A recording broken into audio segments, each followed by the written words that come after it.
Desa Wongaya Gede terletak di lereng Gunung Batukaru, dikenal dengan kekayaan alam, seni budaya, dan potensi pertaniannya. Namun, di balik keasiran itu, tersimpan tantangan besar dalam pengelolaan sampah. Sebelum adanya program pendampingan, desa ini belum memiliki sistem pengelolaan sampah yang terstruktur. Warga membuang sampah di halaman belakang rumah, membakarnya di tebe, atau bahkan di titik-titik pembuangan sampah ilegal.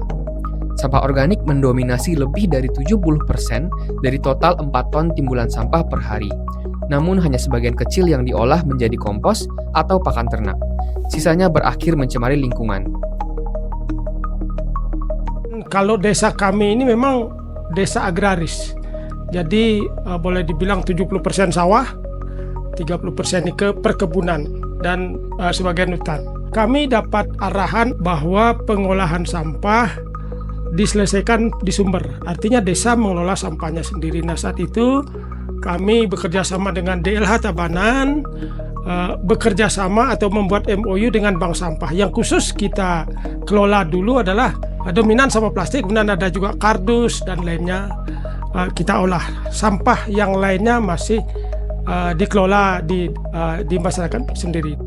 Meskipun sudah ada inisiatif dari kader PKK dan perangkat desa seperti pembagian ember dan kawat pengomposan untuk sampah, upaya pemilahan belum menyeluruh. Praktik membakar sampah masih jadi kebiasaan. Bank sampah sudah mulai terbentuk sejak tahun 2021. Namun, pengumpulan masih tergantung pada pihak ketiga yang belum konsisten. Banyak barang daur ulang menumpuk tanpa kejelasan alur distribusi.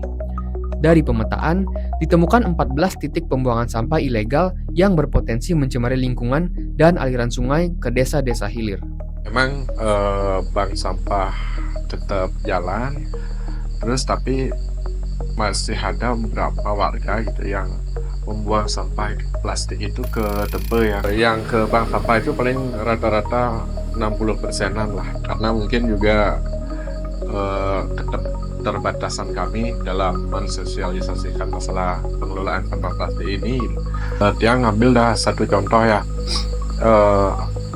di depan Pura Dalem itu sebelumnya di sana kan warga, terutama warung-warung itu semua buang sampah sana gitu kan, termasuk sampah plastik dia buang ke sana, dan efeknya itu ke lingkungan ya, satu mencemari udara ya, yang kedua kebetulan di sana di bawahnya itu ada sungai ya, sungainya itu jadi tercemar juga itu. Dan di satu lagi di sebelah baratnya SD 1 itu, kalau dari sini di kiri jalan itu dulu ada juga pembuangan sampah sana, itu sekitar 1 tahun yang lalu itu ditutup oleh Bapak Trubkel. Itu bahkan dampaknya sampai sekarang 3 kali ya kejadian itu, longsor sampai ke jalannya kena dampaknya, yang mungkin itu dampak dari gini sampah itu. Keterbatasan akses transportasi, tantangan geografis, serta belum optimalnya pengorganisasian kader menjadi hambatan utama. Disinilah Clean Ocean Through Clean Communities dan Go Circular Solutions Indonesia hadir membawa perubahan nyata. Program ini hadir tidak hanya untuk menyumbang alat atau membuat program sementara, tapi membangun sistem pengelolaan berbasis komunitas yang menyeluruh. CLOCC bersama GoCirc memulai dengan pendekatan bertahap. Langkah pertama adalah membentuk dan meresmikan kader bersih desa untuk menumbuhkan rasa kepemilikan terhadap program kebersihan lingkungan, terutama bank sampah. Selain itu, agar kader bisa diberikan insentif dari desa.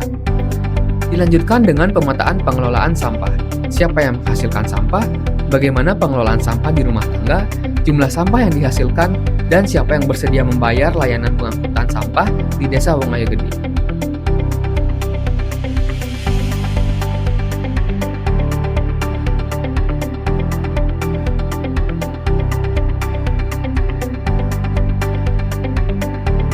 Selanjutnya, pembentukan dan penguatan kader menjadi prioritas. Kami memberikan pelatihan dasar dan lanjutan. Kader diberikan seragam, topi, tas, dan yang terpenting, ini memberi mereka legitimasi. Pelatihan utama diberikan oleh Bapak Wayan Swastike, pelopor dan pendiri Bank Sampah Marga Pertiwi Lestari di Tabanan. Ia melatih kader tentang cara memilah yang benar hingga manajemen operasional pencatatan bank sampah. Edukasi kepada kader bank sampah kemudian dilanjutkan oleh tim dari Program Studi Sarjana Kesehatan Masyarakat Universitas Udayana. Memberikan pendekatan baru yang memantik kesadaran dan memperkuat pemahaman kader tentang SOP bank sampah, cara mengedukasi masyarakat, dan pemilahan jenis-jenis sampah. Kami juga membantu membangun kepercayaan masyarakat untuk aktif mengikuti bank sampah desa, mengorganisasi kegiatan untuk mengecek titik-titik bak pengomposan, serta mendukung kerjasama antara desa dengan Bank Sampah Marga Pertiwi Lestari melalui MOU resmi untuk pengangkutan anorganik di bank sampah. Karena sistem door-to-door terlalu membebani kader, dibentuklah titik-titik pengumpulan sampah di setiap banjar atau titik kumpul terdekat. Hal ini membuat sistem lebih efisien, terdesentralisasi, karena karakter wilayah desa yang luas. Perubahan mulai terasa nyata. Bank sampah yang sebelumnya tidak aktif, kini aktif dan berjalan dengan off-taker dan SOP yang jelas. Para kader tidak hanya memiliki pengetahuan yang cukup, tetapi juga kepercayaan dari masyarakat. Kini mereka rutin mengedukasi warga, menimbang sampah dan mencatat hasilnya.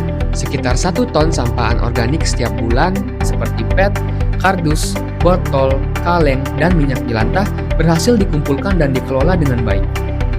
Di sisi lain, sampah organik rumah tangga mulai dimanfaatkan menjadi pakan ternak atau kompos di tebe atau kebun masing-masing warga.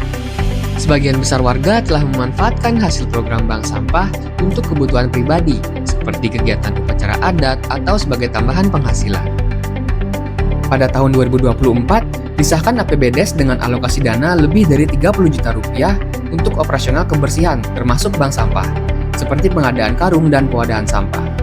Langkah ini diperkuat pada 2025 dengan pengesahan Peraturan Desa Pengelolaan Sampah, sebuah aturan yang memformalkan kebijakan pengelolaan sampah yang sudah ada di Desa Wongaya Gede. Peraturan desa ini menjadi landasan hukum untuk mendukung Peraturan Gubernur Bali Nomor 47 Tahun 2019, sekaligus menjadi nyawa bagi operasional pemilahan sampah anorganik dan pengomposan organik di rumah tangga. Perubahan yang tadinya terasa sulit kini jadi rutinitas. Sistem yang dimulai dari minus sekarang hidup dan berjalan. Kuncinya bukan hanya program luar, tapi semangat warga untuk bergerak bersama. Nah, setelah Klok ini masuk, membimbing atau boleh dibilang mendampingi. Jadi terus terang saya merasa bangga, senang saya sebagai perbekal karena apa? Banyak hal yang kita dapat. Satu, dari kerjasama dengan bank sampah ini terus ditingkatkan. Kemudian yang kedua, kalau saya perbekal ini nyampaikan ke warga, kadang-kadang warga tuh Pak perbekal gitu. Tapi kalau dari luar, apalagi dari Klok, apalagi dari institusi lah boleh dibilang ini yang sah. Jadi masyarakat benar rupanya gitu kira-kira. Jadi dia tambah nyambung. Kalau kita yang di dalam aja ngomong, ini perbekal terlalu banyak ngomong. Tapi Bu Diri Klok ini datang setiap hari solusi, mendampingi kita pada saat kumpul. Kemudian kita juga membuat komunitas dengan Klok ini, komunitas pengelola sampah namanya Tape Uli, Tangan Peduli Lingkungan. Nah ini kita bekerja samanya di sini. Klok yang banyak bicara, saya tinggal bangun di belakang. Jadi masyarakat lebih semangat menerimanya. Bukan hanya sampah plastik. Jadi bagaimana cara memilah, kemudian supaya mulai mempunyai harga jual, kemudian plus sampah-sampah organiknya. Kita diberi sosialisasi, dikasih keranjang, jadi sampah-sampah organik ini dikumpulkan, kita diberikan penyemprotnya atau boleh dibilang biar dia cepat menjadi sampah kompos. Nah, ini sangat bermanfaat. Sekali lagi saya menyampaikan banyak terima kasih, yang bisa terima kasih saja kepada Klok ini karena manfaatnya sangat besar. Program dari Klok itu kalau bagi tiang pribadi itu sangat bagus sekali ya, karena kebetulan tiang juga di Klok kan bagian fasilitator desa. Jadi tiang setiap bulan monitoring ke warga-warga yang mendapat keranjang ayam itu keranjang itu berjalan sekitar dari 9 bulan yang lalu, dan sampai bulan ini dari khususnya warga yang di Bendul udah ada 2 rumah itu yang berhasil membuat pupuk kompos. dia sudah panen, sudah bisa dipakai artinya. Sekarang nasabah bank sampahnya bertambah, sekarang 54 dari kalau nggak salah 22. Sudah mau ada kemauan kan kita ini juga ya, yang mau ngumpul sampah nanti kita kasih ambil gitu, kalau yang nggak ngumpul nggak dapet kayak gitu. Waktu sebelum sama ini kerjasamanya kan sempat kita narik tabungan juga lumayan juga, ini kayak warung-warung punya warung lumayan dia punya tabungan sampahnya, jadi semangat gitu. Perjalanan Wong Aye Gede masih jauh dari selesai. Kedepan, Wong Aye Gede berharap sistem ini bukan hanya dijalankan oleh kader, tapi menjadi bagian dari program desa resmi dan menjadi bagian dari pelayanan publik yang dijamin oleh anggaran desa. Kalau harapan ke depan pasti, seperti saya bilang tadi di awal, kalau dari luar ikut menyampaikan itu beda, gaungnya itu beda dibandingkan kita-kita saja gitu. Apalagi sekarang ada lagi perda terbaru dari gubernur bahwa adat pun harus melaksanakan pengelolaan sampah jadi sesuai sumber. Jadi motonya desaku bersih tanpa mengotori desa yang lain.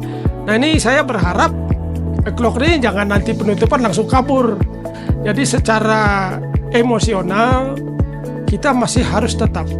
Kalaupun penutupan itu hanya simbolis saja, hanya boleh dibilang seremoni, tetapi kedekatan emosional harus tetap dijaga. Karena sekali lagi saya sangat merasakan manfaatnya, sangat-sangat besar manfaatnya. Jadi sekali lagi terima kasih, karena saya yakin dan percaya biarpun kita berbuat sedikit, kayaknya sedikit, tetapi manfaatnya besar. Kenapa? Kemarin saya nimbang sampah sama Clock ini, 4 banjar ini dapat 214 kilo.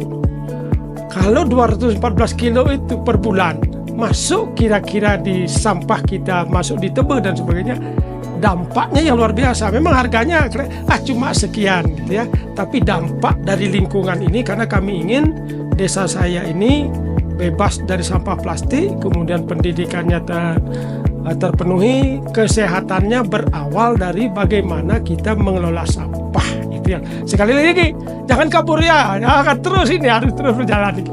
Ya ada maupun tidak ada biaya, komunikasi harus tetap, karena sekali lagi sangat bermanfaat. Wong Aye Gede tak hanya ingin jadi desa yang bersih, ia bermimpi menjadi desa yang teladan, tempat di mana spiritualitas dan ekologi menyatu dan setiap sampah diperlakukan dengan rasa hormat, seolah bagian dari alam itu sendiri. Di sini, pengelolaan sampah bukan sekedar rutinitas, ia menjadi laku hidup, bagian dari kesucian. Karena dari sebuah desa di lereng gunung ini, sebuah perubahan besar telah dimulai. Satu plastik yang dipilah menjadi lambang kesadaran, satu kader yang melangkah menjadi harapan nyata, satu komunitas yang percaya bahwa menjaga bumi bukan hanya tugas pemerintah, tapi hak dan kewajiban setiap warga. Wong Aye Gede sudah memilih dan memulai jalannya. Sekarang, giliran kita semua untuk berjalan bersama.